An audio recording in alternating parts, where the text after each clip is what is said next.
story, The Doll That Came to Life. My name is Alexei, and I've been working as a security guard at a small but old museum for over 20 years. I'm used to the silence of an empty building, the soft rustle of my footsteps on the parquet floor, the faint echo that runs through the corridors.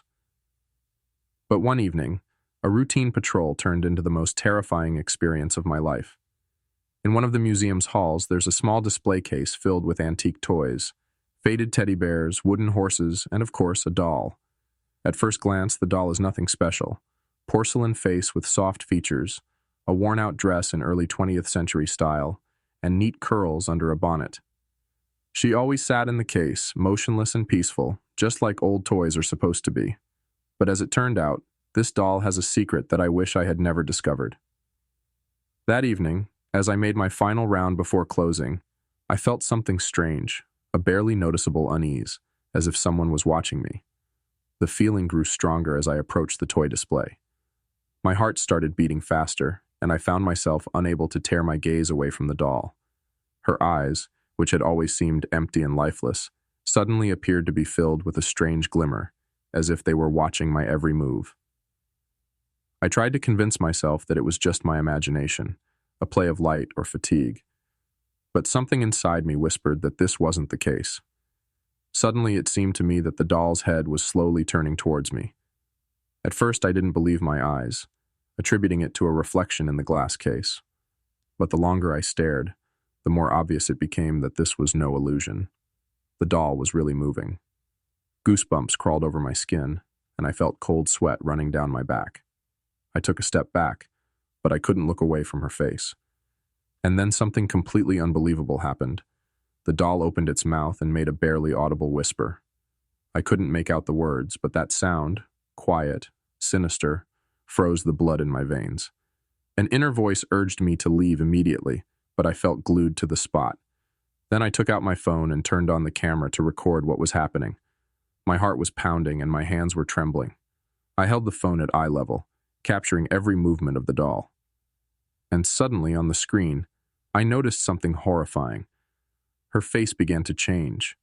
What had once been a sweet porcelain toy was turning into something grotesque and malevolent. Her lips stretched into a mocking grin, and her eyes seemed to fill with a wicked light. That was the last straw. I turned and bolted for the exit, not caring that I was breaking the rules, abandoning my job. I just wanted to leave that hall, that cursed place, as quickly as possible. I didn't stop until I was outside, where the cold night air helped me regain some composure. Later, I watched the video I had managed to record. On the screen, you could clearly see the doll slowly turning its head and looking straight into the camera. And then, with a faint crunch, her face began to contort into a grotesque grimace. I can't watch that video anymore. It still gives me nightmares. I never returned to that museum, and even now, months later, I still feel her gaze on me. Her cold, malevolent presence, as if she didn't just stay in the museum, but found a way to follow me.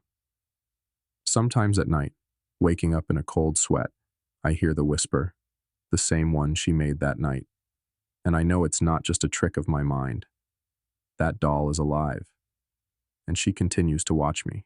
The museum had always been my sanctuary. The soft glow of the display lights, the musty scent of old parchment, and the echoing silence between exhibits provided a solace I couldn't find anywhere else. But nothing prepared me for the unsettling encounters I experienced after Mr. Smith's death. Mr. Smith was more than a curator. He was the museum's heartbeat. He knew every artifact's backstory, every painting's provenance, and every creaky floorboard's rhythm. His presence was so ingrained in the museum that when he passed away, it felt like a part of the building had vanished with him. It was a typical evening shift, and the museum was silent, save for the soft hum of the ventilation system. I was new, a fresh face among the seasoned staff. I had heard the stories about Mr. Smith's lingering spirit, but I'd always brushed them off as ghostly folklore, until that night. As I made my rounds, I couldn't shake the feeling that I was being watched. The hallways seemed longer, the shadows deeper.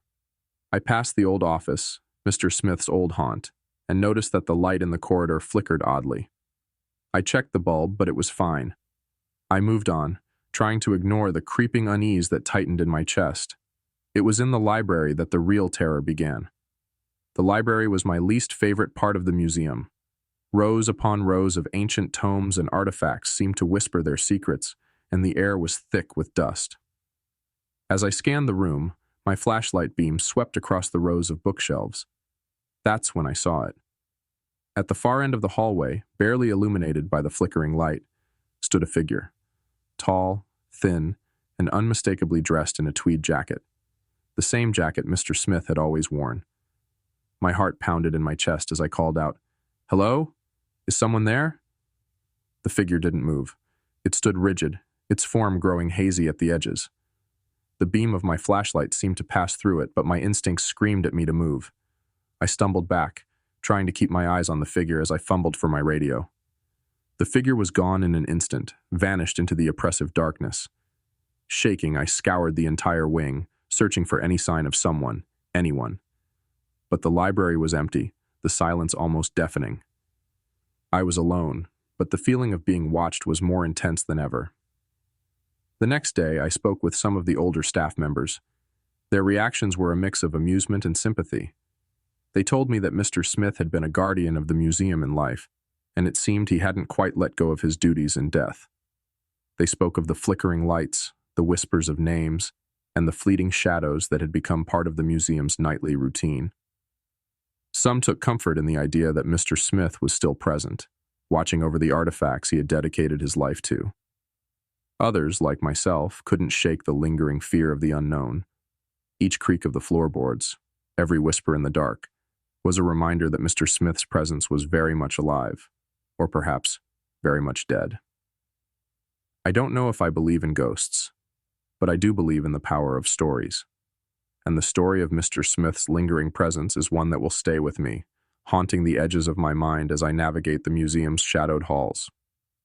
Whether he is a guardian or a mere echo, his story is a reminder that the past never truly fades away. It lingers, sometimes chillingly, in the places we least expect. So if you ever find yourself wandering through a museum after hours, remember that the past has a way of watching us. And sometimes it's not just the artifacts that tell a story. Sometimes it's the very souls that dedicated their lives to preserving those stories that refuse to let go. I stood before the ancient Egyptian artifact, which at first glance seemed entirely unremarkable. A small stone object with faded hieroglyphs, yet as I drew closer, an unsettling chill crept over me. It was my first night working in the museum's exhibit, and with each step toward this artifact, the strange sense of unease grew stronger. The history of this artifact was shrouded in darkness. They say its discovery was marred by misfortunes, sudden storms, equipment failures, illnesses plaguing the archaeologists. These could easily be dismissed as coincidences, if not for one detail. Once the artifact arrived at the museum, the misfortunes only seemed to escalate. At first, the problems were minor. One curator who was scheduled to work with the artifact broke his leg on the way to the museum. Another fell mysteriously ill and had to take a leave of absence. Then there was the curator who, after handling the artifact, spilled coffee all over important documents. While these incidents might seem trivial, their frequency, centered around this one artifact, was troubling. As time went on, the tales of the artifact's curse grew. Some whispered that an ancient priest had cursed it, while others claimed it was guarded by a vengeful spirit.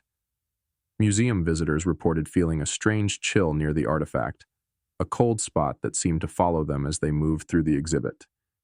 Some even claimed to see shadowy figures flitting at the edge of their vision, vanishing as soon as they tried to focus on them. The atmosphere around the artifact became increasingly eerie. I felt it myself.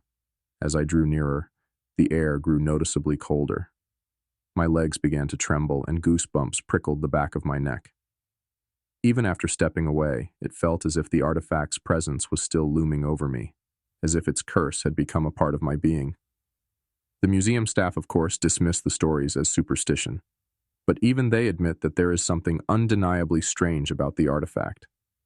An almost palpable sense of dread seems to surround it, as if the artifact itself exudes a dark energy that affects everyone around it. Each day, the mystery of this Egyptian relic grew more haunting. For those who dare to approach it, remember, Sometimes objects do possess a power beyond our comprehension. They may carry a force that transcends time, leaving an indelible mark on the world. This artifact continues to fascinate and terrify.